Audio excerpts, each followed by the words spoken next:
Alright, so when last I was telling this story, like a million years ago, the last time I made one of these videos, Siegfried had just found Brunhild, and they had just hooked up, like on the top of a mountain. He had like woken her up and taken her armor, and she like fucking freaked out because he took her armor, but then it was okay because she was in love with him. So yeah, now he's up there, he's like putting on her armor, because I mean, fuck it, he already broke it, it's like his now. You know, you break it, you buy it. And he's putting it on, and they're singing to each other about how much they love each other and how they're never gonna leave each other, and then Siegfried finishes putting on the armor, and he's like, alright, peace, gotta go be in the world now, and not here. And he gives her, he gives her the ring of the Nibelung, you know, he puts her on a marriage ring, like the ring that the whole thing is about. Anyway, the ring that the whole play is about.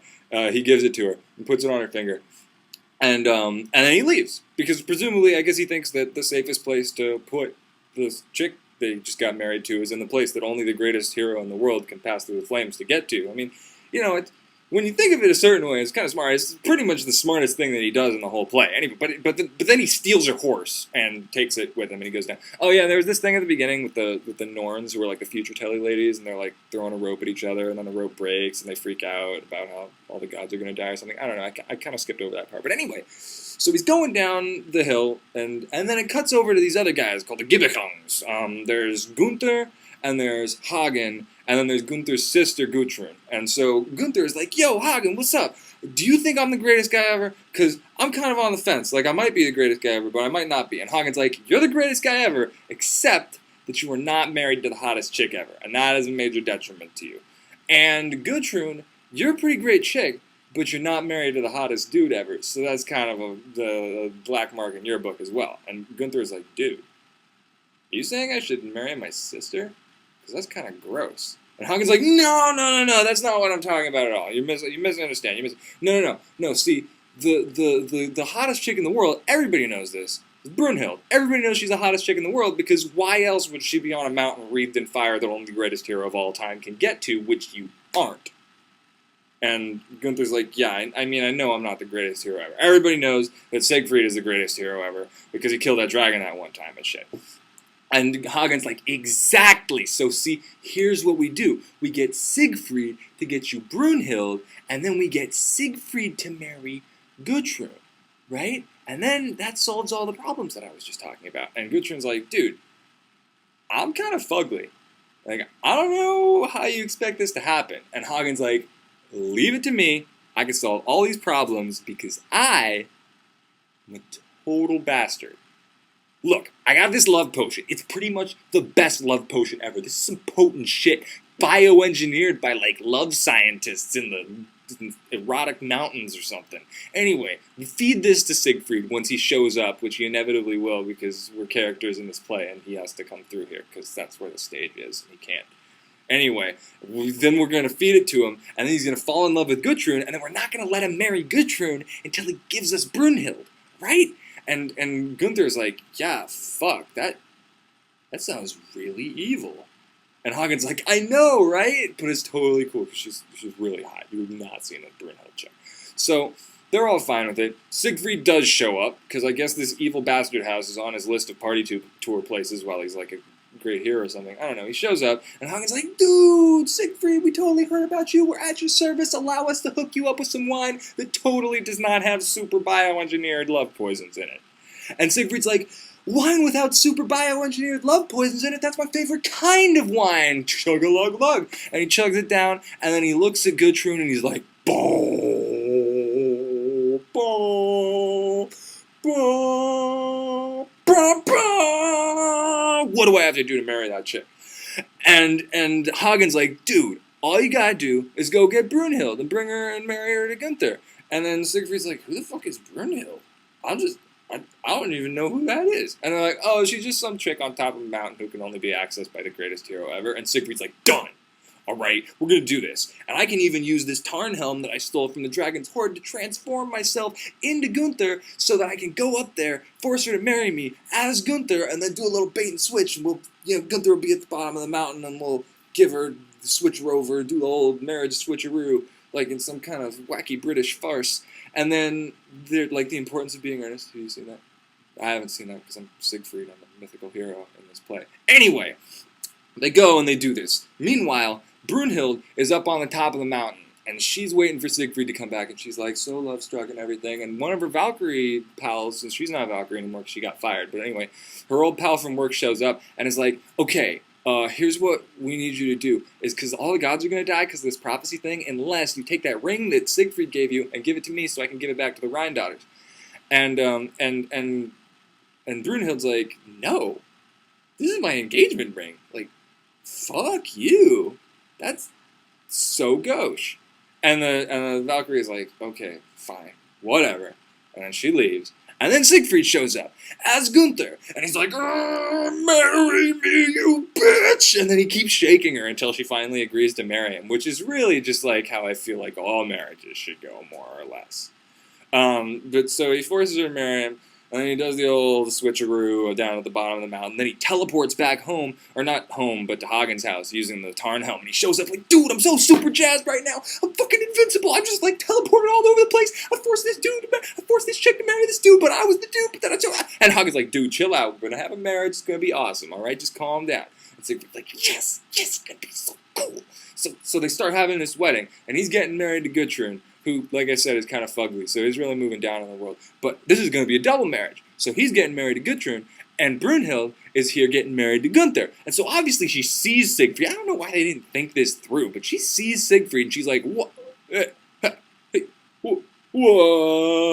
Oh, hell no. And she gets real mad. She runs up to Siegfried like, dude, what the fuck are you doing here getting married to some other chick? I thought we were married. What happened?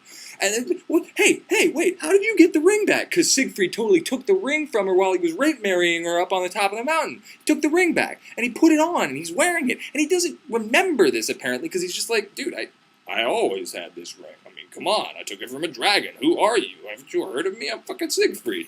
And Brunhild's like, I know who you are, Siegfried. You're a fucking idiot. What the hell? You think this is like the worst plan that you could have?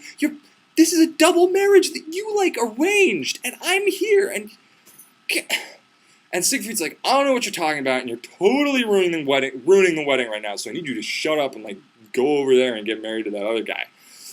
And Brunhild's like, I'm so not going to do that. And Siegfried's like, all right, I know how to shut you up. And he goes over to Hagen's spear, and he touches the tip of the spear, and he's like, may this spear strike me down if I am lying about anything that I said just now. Which is just I mean, whether or not you're lying, I feel like you should never swear on a weapon that it should kill you for any reason. Because it's not something that you want to happen with weapons, even in the worst case scenario. But then Brunhild calls him out on it. She like walks over to the same spear and she swears on it. She swears the exact same thing. Like, if you're lying, may this spear stab you in both of your testicles. And Siegfried's like, whoa. Oh, whoa. And then he goes off and gets drunk with his new wife and like bangs the shit out of her. And Brunhild is left behind talking to Gunther and Hagen about like, wow, Siegfried just kind of pulled a real dick move right there. And the two of them are like, yeah, I know, right? We should probably kill him. But we can't kill him because he's a mythical hero. And Brunhild is like, no, it's cool. I mean, he's under like this mythical protection from me and shit. But the mythical protection does not extend to if you stab him in the back. Because I just figured that would never happen because he's not a fucking pussy. Just completely ignoring the fact that sometimes people get stabbed in the back for like dumb reasons. Like that they happen to be not fighting right now. I mean, I guess you just assume that Siegfried would be constantly fighting, which is a fair assumption. Anyway, Hagen decides that he's going to stab him, and, you know, he's got a leg up because Siegfried also just swore on his spear that spear should kill him, and it's gonna. I mean, yeah. But so, then the next scene, Siegfried is, like, out hunting, and he's near the Rhine, and the Rhine daughters are like, yo, Siegfried, come over here, dude, come over here. And he goes over, and they're like, hey, that's a mighty fine-looking ring of the Nibelung that you got on there. Can you mind if you give that, why don't you give that to us? Because we're hot. Hot chicks deserve presents. And Siegfried's like, no, I killed a dragon for this shit. Haven't you heard of me? I'm fucking Siegfried. And they're like, yeah, we've heard of you, Siegfried, but we didn't hear that you were such a Scrooge McDuck-style miser motherfucker up in here. And Siegfried's like, nobody calls me a miser. So he takes off the ring, and he's about to give it to them, and they're like, this is great. This works out really great, because we get the ring back, and you get to be freed of the curse of the ring that means that whoever's wearing the ring dies. And Siegfried's like, wait, this ring has a curse on it that means whoever owns it dies? That sounds awesome! And then he puts it back on. He's been straight up told at this point. There was no excuse. No excuse. Anyway, he goes back to the camp of Gunther and Hagen, who he's out hunting with right now, and he's sitting at the camp, and they all like get him to tell this story about like back when he first started figuring out how to hear the speech of birds, and so he's talking about it, and he's all like, you know, so this bird was telling me that Mime was going to poison me, and then I killed Mime, and then the bird was like, great job, Siegfried, now you can go up on the top of the mountain and find this woman who you prophesied to get married to, and oh, shit. And then at that moment, Hagen jumps up and stabs him in the spine, and he dies. And then they take him back to their house, like, oh man, terrible hunting accident, happens all the time. And Gudrun and Brunhild are both like, bullshit. Your spear is like still sticking out of him, dude. And Hagen's like, whatever. I kind of said I was gonna kill him anyway. Is anybody really surprised by this? And they're all like, no. But then Brunhild's like, okay, look, we need to set him on fire. And everyone's like, yeah, we're Vikings, that's what we do. So they put him in a fire, and they start setting him on fire, and then Hagen's like, I'm gonna take the ring, and then Siegfried's hand is like, no! Because even in death, he's a total badass, even if he is an idiot. Anyway, then Brunhild gets on her horse, drives the horse directly into the fire, it all like, explodes, and then the Rhine comes up and washes over everybody, and Hagen's still trying to get the ring, and then the Rhine daughters grab him and drown the shit out of him and take the ring, and then they go, and the Rhine goes back, and they're all like, you know, swimming around, and the day is saved, and that's the end, right? No, that's not quite the end, because remember everybody was saying that the gods were going to die? Well, I mean, they had to throw in a scene at the end about that, so then the gods are all sitting at their table kind of looking around like, oh shit, and then they catch on fire, and then that's the end. So the moral of the story is that everybody with a modicum of power or influence or strength is a total irresponsible idiot, and all of the intelligent people are evil assholes. So, good luck. The end.